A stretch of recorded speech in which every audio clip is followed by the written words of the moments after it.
So there's a huge appetite for direct technical assistance to improve the stability and resilience of civil society's technical systems, and that demand is not necessarily being met.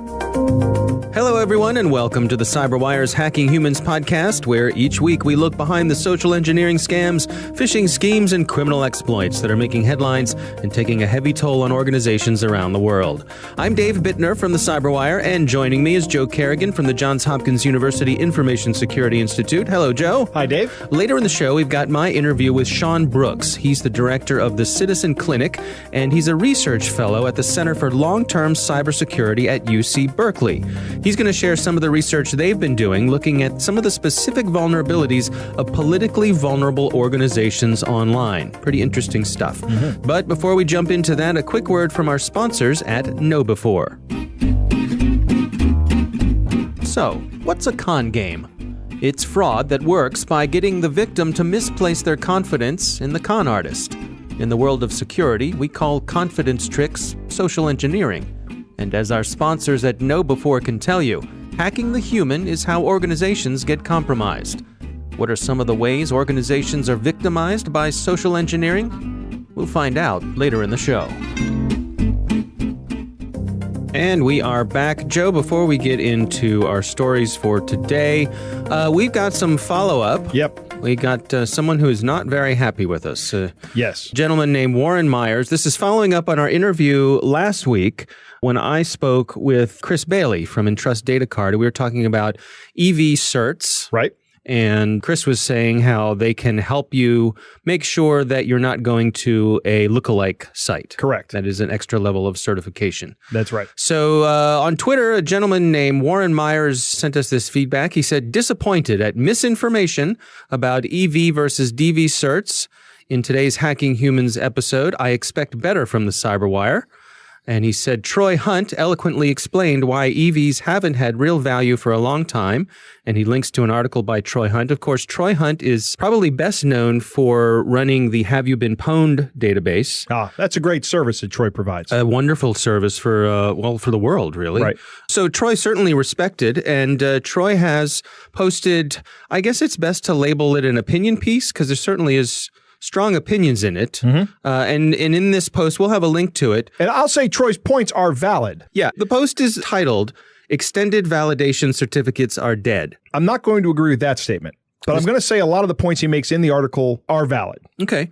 Well, let's walk through them, because I want to make sure that we give people a fair understanding where we may have come up short, or at least what some of the arguments are. Where some people are saying that maybe EVs aren't worth it. Right. So what does Troy have to say here? So one of the first things he says is that the interface particularly on mobile devices, we've talked about this before, is that the real estate on a mobile screen is prime real estate. Right. So there's not necessarily the opportunity for the developers of these mobile sites to present you with the extended validation indicator. Okay. So they don't show it to you.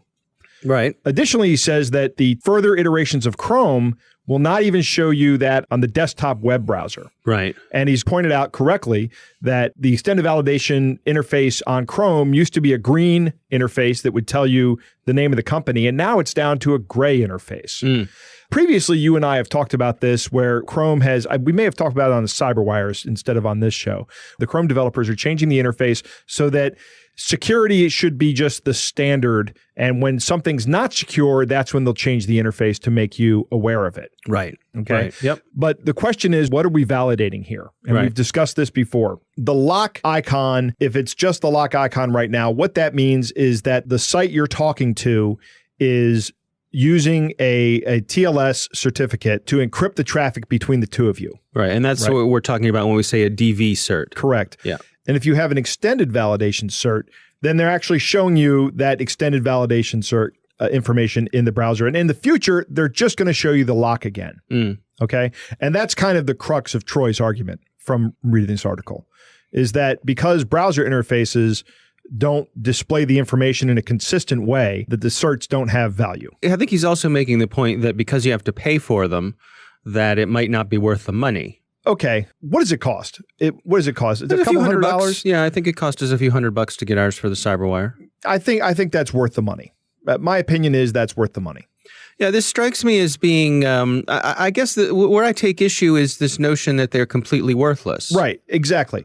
And we certainly never say that there is some kind of silver bullet for security. There isn't. And EV certs are no exception. They are another tool in your toolbox that you can use to verify yourself. Now, a couple of things. Number one, just because something doesn't have universal value doesn't mean it doesn't have value. Okay. And the fact that these web browser designers are taking away these interfaces does not mean that at some point in time in the future, they won't be putting them back. Well, these EV certs have been around for nearly a decade, right? Yes. Yeah. That's the other thing. I mean, it strikes me as it's that old saying, don't let the perfect be the enemy of the good. I agree 100%. Yeah. So this reminds me of people who say that SMS two-factor authentication is worthless. SMS two-factor authentication does have its vulnerabilities. Someone can do a SIM swap. If they have enough information about you to call your mobile provider, right, they can convince them to change your number to a different SIM. Or if they're well-equipped, they can intercept your text messages. But it's better than not having anything. It's exponentially better than nothing. Right. It's way better than nothing. Yeah. Look, there are some good points that folks have made here. I'm glad that people pointed this out to us. We will have a link to Troy Hunt's article. I did reach back out to Chris Bailey from last week, and he said he certainly respects Troy, and Troy's entitled to his opinion. But, there's a lot of data about particularly the DV certificates, about how many of those are being used in phishing attempts. He sent us a link to an article, which we should probably also put in the show notes, from the Certificate Authority Security Council, who are, I guess, it's a council of people who sell these certificates. But some of the data they showed was that there are twice as many certificates for spoofing sites as there are for legitimate sites. Right, of the DV type, DV right. certificates. Exactly. So what that means is for every certificate that Amazon has, there are 2 spoofing sites out there with certificates that are not extended validation certificates. Yeah. There's more to this story than we had shared in our last episode. So for that, we apologize. Like I said, we'll have links to Troy Hunt's story. So please do check that out. Make up your own mind. See if you agree with Troy. Does he make a good case for it? Or do you agree with our guest last week, Chris Bailey, that EVs still have value? So again, thanks to Warren Myers for bringing this up and continuing the conversation. We always appreciate it when people bring these sorts of things to our attention. Yep. We want to get these things right. We want to do our best. And if we come up short, we want you to let us know. And truth emerges from the clash of ideas. There you go. All right, let's move on to our next story here. Joe, this was sent in by a listener. I was originally going to make this one our catch of the day, but the more I thought about it, there's really nothing funny about it. This builds off of some of the sextortion scams that we've been talking about recently, but these folks take it to the next level by switching gears and making it a bomb threat. Great. Here's the crux of it. I'll read the email that's been going around. It says, the title of the email is, "Your building is under my control." Mm-hmm. It says, "Good day. There is the explosive device, Hexagen, in the building where your business is located. My recruited person constructed a bomb according to my guide. It is compact and hidden very carefully. It is impossible to destroy the structure of the building of my bomb, but in case of its detonation, you will get many victims." And it goes on. Basically, what they're demanding is $20,000 in Bitcoin. They include a Bitcoin address. Mm-hmm. And it's the standard thing here. If you don't do this, we will blow up the building. People will die. I'm monitoring my Bitcoin wallet. I guess there is one sort of funny thing in this, in that it's so absurd.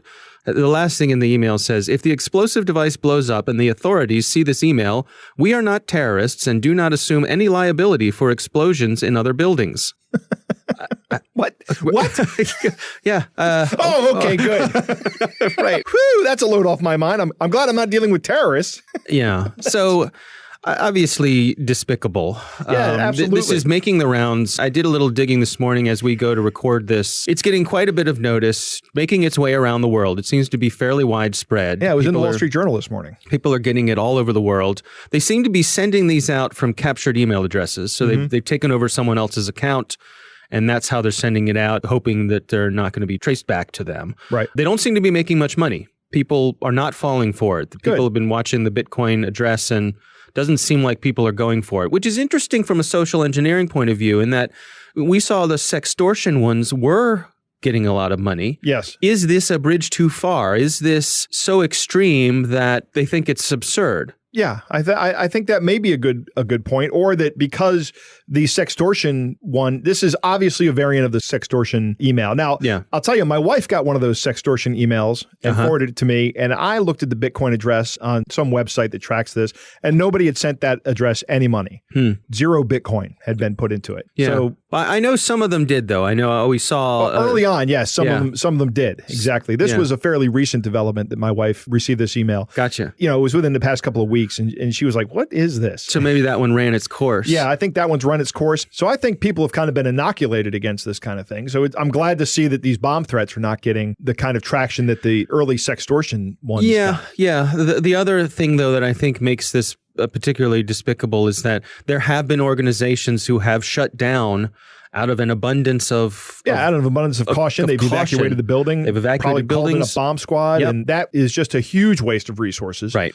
For the bad guys, boy, one way to catch the attention of international law enforcement agencies is by threatening the loss of life and property. Yeah.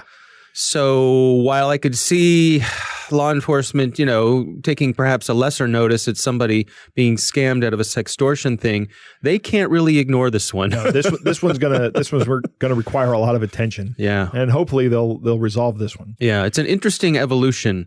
And hopefully they'll nip this one in the bud. And particularly if they don't make any money off of it, hopefully it's not one we'll see a repeat of. Right. All right, Joe, it's time to move on to our catch of the day. Joe, you've got our catch of the day this week. What do we got?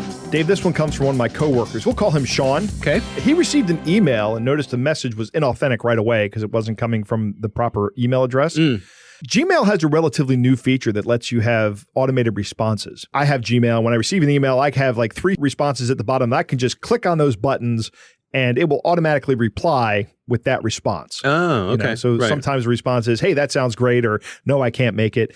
Those kind of things. So on-the-fly quick response. On-the-fly quick response with the click of a button. So Sean says to himself, I wonder what will happen if I respond to this scammer with nothing but these automated replies. Okay. Now, I have this written out here like a script. Do you want to be the scammer or do you want to be Sean? I'll be the scammer. Okay. All right, here we go. Here's how it goes. It goes like this. Are you available on campus? Yes, what's up? I'm in a meeting right now, and that's why I'm contacting you through here. I should have called you, but phone is not allowed to be used during the meeting. I don't know when the meeting will be rounding off, and I want you to help me out on something very important right away. Okay, no problem. I need you to help me get iTunes gift cards from the store. I will reimburse you back when I get back to the office. Okay, I will. I need to send it to someone, and it is very important. I'm still in a meeting, and I need to get it sent right away.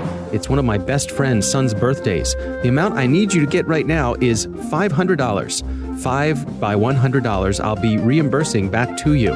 I need physical cards, which you are going to get from the store. When you get them, scratch it and take pictures of the cards and attach it to this email, then send it to me here, okay? Thank you. I will do that. And then Sean sends another message that says, where do I get them? At the store. I'm here. Are you at the store now? Yes, I'm here. The amount I need you to get right now is $500. I'll be reimbursing back to you. I need physical cards, which you are going to get from the store. When you get them, scratch it and take pictures of the cards and attach it to this email, then send it to me here, okay? Thank you. I will do that. Okay. Have you get it? No, I didn't get it. I am in need of if right away. Let me know if you are able to get this done. Yes, I can help you. Are you get it done now? Yes, it's done.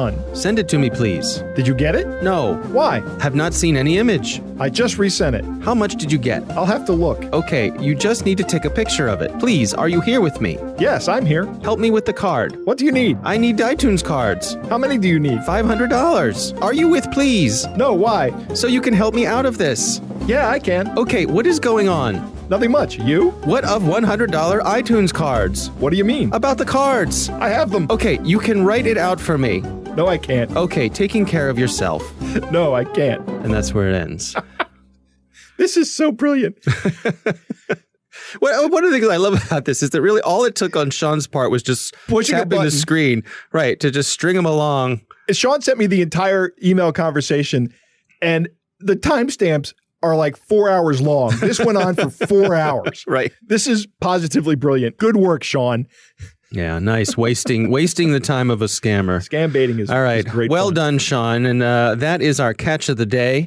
Coming up next, we've got my interview with Sean Brooks. He's the director of the Citizen Clinic, and he's a research fellow at the Center for Long-Term Cybersecurity at UC Berkeley. We're going to be talking about some of the work they've done looking at politically vulnerable organizations online. But before we jump into that, a quick word from our sponsors at KnowBe4. And now we return to our sponsor's question about forms of social engineering. KnowBe4 will tell you that where there's human contact, there can be con games. It's important to build the kind of security culture in which your employees are enabled to make smart security decisions. To do that, they need to recognize phishing emails, of course, but they also need to understand that they can be hooked by voice calls.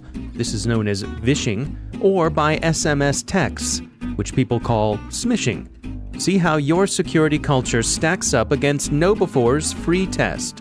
Get it at knowbe4.com/fishtest. That's knowbe4.com/fishtest. Joe, we are back. I recently had the pleasure of talking to Sean Brooks. He's the director of the Citizen Clinic at UC Berkeley. They recently published some research looking at politically vulnerable organizations, and it turns out that they are particularly vulnerable to social engineering scams. Interesting stuff. So here's my conversation with Sean Brooks. One of the things that we noticed as we reviewed many years of documented reports and attacks on civil society organizations, and as we spoke to members of targeted politically vulnerable organizations and communities themselves, was that the general concerns about what types of cyber attacks they'll face are not things that are highly sophisticated zero-day malware attacks. Certainly, we have seen that in the wild. Or organizations like Citizen Lab at University of Toronto have done some incredible research exposing some very, very technically sophisticated attacks on civil society organizations. But generally, if you want to attack a nonprofit or a member of one of these politically vulnerable groups, you don't need a $1 million zero-day exploit to accomplish your goals. So what we tend to see is a lot of phishing attacks, things that exploit low technical sophistication attacks, because most of the systems that civil society organizations rely upon are often out of date. They don't have advanced authentication mechanisms. They share a lot of accounts across a number of people within the organization. Lots of sort of violations of cybersecurity best practices that you see better adopted in the private sector and in government. And that's because these organizations are significantly budget constrained, right? So all of their systems have to be mission oriented, and cybersecurity is generally seen in civil society, much like it was in the private sector 10 years ago, as just sort of a cost center. And a lot of these politically vulnerable organizations don't quite know how to make the connection between their mission priorities and spending on sort of the overhead and infrastructure that really is required for cybersecurity.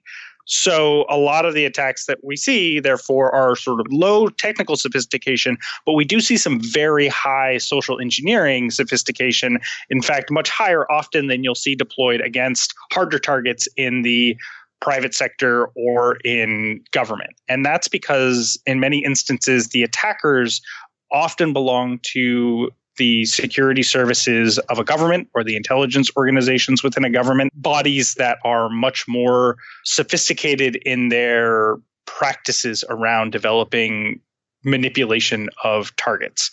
So you see, when you have a giant intelligence body targeting a small nonprofit, it's not necessarily surprising that they would use a phishing attack that contains a lot of highly targeted details about that individual's personal life, whether it be their families or their colleagues or their work schedules. Yeah, it seems like it's not really a fair fight, the resources that both sides bring to bear.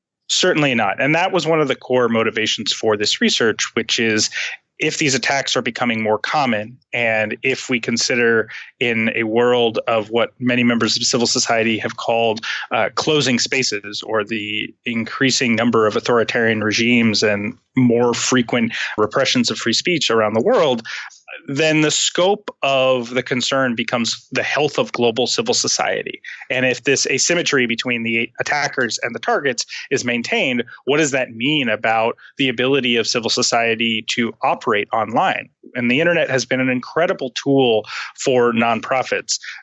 Certainly, in everything I've just said, might lead you to believe that advocacy organizations and activists and human rights defenders, these organizations are not necessarily sophisticated users of the internet.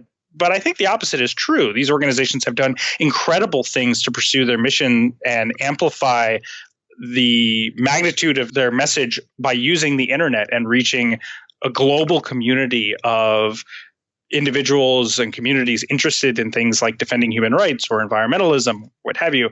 But that embracing of the internet as a critical function to pursue their mission has opened them up for a whole new host of attacks. And it is very hard for them to build in both the organizational capacity in terms of skills and knowledge and practices, as well as the costs associated with securing their systems in a way that repels these attackers. So what are some of the take-homes from the report? What recommendations do you make? How can these organizations do a better job, and how can the rest of society step up to make sure that they're getting the attention they deserve? I think there's a couple of big learnings that we had from the report. One is that there is an entire ecosystem that has sprung up to support civil society organizations against online attacks. And the mechanisms by which these assistance organizations operate are pretty varied. We see a lot of concentration in advocacy and legal support for these organizations. So organizations that you're probably familiar with, like the Electronic Frontier Foundation, the ACLU, Amnesty International, all have major support mechanisms that advocate for policies and legal protections for organizations and individuals that might be targeted online for political purposes. There's also an increasing number of reduced price or free services being made available from the advocacy community or from large companies. Google's Project Shield, Cloudflare's Project Galileo, the CrowdStrike Foundation is making their anti-malware and threat intelligence services available for nonprofits. So we see an increasing number of cybersecurity services available at prices that are more affordable for nonprofits. We also see an increasing amount of data being available from research institutions about just trying to expose the nature of these attacks. But one of the weakest forms of assistance that is available, and by weakest I mean one of the least available forms of service, is sort of direct technical assistance. So in many of these civil society organizations that are being attacked, many don't have any technical staff on board. And if they do, the odds that they have any background in cybersecurity specifically are very, very low. I think the average nonprofit, and that includes things like hospitals, needs, I think, something like 14 staff members before they get one technical staff member, and only one individual within the broader IT skill set in the world has any cybersecurity knowledge at all. So the odds that you get someone on staff in your small nonprofit that knows anything about defending systems against sophisticated technical attacks is pretty low. So there's a huge appetite for direct technical assistance to improve the stability and resilience of civil society's technical systems, and that demand is not necessarily being met. Organizations like Access Now and Frontline Defenders, Tactical Tech, a number of organizations have set up emergency support systems. So if your organization is under attack right now, they can come in and help resolve some of your systems, but getting sort of the longer term support that exists over many years, a real partnership that can help your organization build up its own capacity to be resilient against cyber attacks is pretty hard to find. Yeah, it's interesting. I mean, it strikes me as being kind of like, treating illness in the emergency room rather than having ongoing access to good medical services. That's exactly right. So one of our key recommendations from the report is that new models to build on the existing community of assistance are needed to improve not only the broader awareness within the community of these issues, because working with a small NGO is not like working with a client in the private sector or a large government agency. The recommendations that you would make are not the same, even if the attack vectors look very similar. And I can give kind of an example about that. that nonprofits don't necessarily have a robust risk management process in place like you would expect from, again, a government agency or a large company. Therefore, their ability to consider these issues systemically and therefore make purchasing and funding decisions about them in a way that is highly risk-oriented is lessened. So a big part of the capacity that the assistance community needs to bring to the table is helping these organizations prioritize, and that prioritization process needs to take into account the core mission of a nonprofit. Because if you make a recommendation to a civil society organization that, hey, you're at risk for targeted cyber attacks, all of your staff members should take their personal information off the internet so that it's harder to find them. Well, if part of the core services that this nonprofit provides is direct individual outreach to a vulnerable community, then that staff needs to be available, and in many cases needs to be personally available because of the trust networks that civil society relies on to operate. So cybersecurity professionals are not understanding the nuances of civil society's work, and particularly work with politically vulnerable organizations and populations, then they're not going to be able to provide the most practical advice to organizations that are going to be really restrained in the amount of time, energy, and money they can spend on cybersecurity issues. And what are you all doing there at Citizen Clinic? Describe to me your efforts there. So the Citizen Clinic came out of this research as our attempt to address some of these issues. The Citizen Clinic is a course we're offering at UC Berkeley that takes in master's students, PhD students, and even a couple of exceptional undergrads to provide cybersecurity to these politically vulnerable organizations. We accept students from any program at UC Berkeley as long as they have a demonstrated interest, because we, as I mentioned, understanding the context in which our clients work in is a critical part in being able to support their security. So we have students from the Berkeley Public Policy program, the law program, computer science and engineering, as well as anthropology and sociology. We're looking at getting students in from journalism school, language programs. We need everybody. And the goal is to get these students mixed into interdisciplinary teams so that they can understand the context of the client organizations that we work with and provide them technical cybersecurity assessments, recommendations, and then help deploy some of the technical controls and policy controls that they think are most needed by our clients.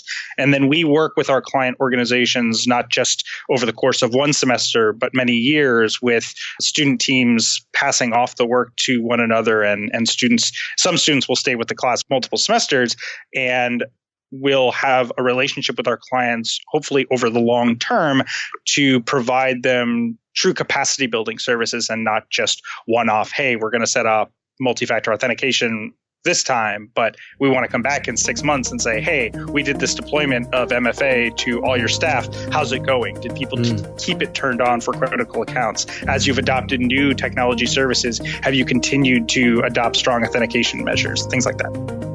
Joe, what do you think? Well, Dave, again, we're seeing that the most cost-effective targets of these organizations are the people, that rarely do you see million-dollar exploits, zero-day exploits being used on a nonprofit organization. Right. It's just easier to call in or send an email in with some malicious software or a phishing attack and get into the network. Yeah, interesting that the way these organizations tend to be organized, right, that they don't have the technical sophistication that perhaps other organizations do. Right. Well, economics, again, are at the root of the problem. Right. These organizations have very limited resources, and thus they feel they need to spend all their money for tech budgets on tools that actually help them accomplish their mission. Yeah. That's a good takeaway point. And I mean, obviously, they should be spending some kind of money on security, but I understand their predicament. Their resources are very limited. Their resources are coming from a lot of times from charitable donations, rather, right, or maybe from government funding or something, and they have to be accountable to their donors and their funders.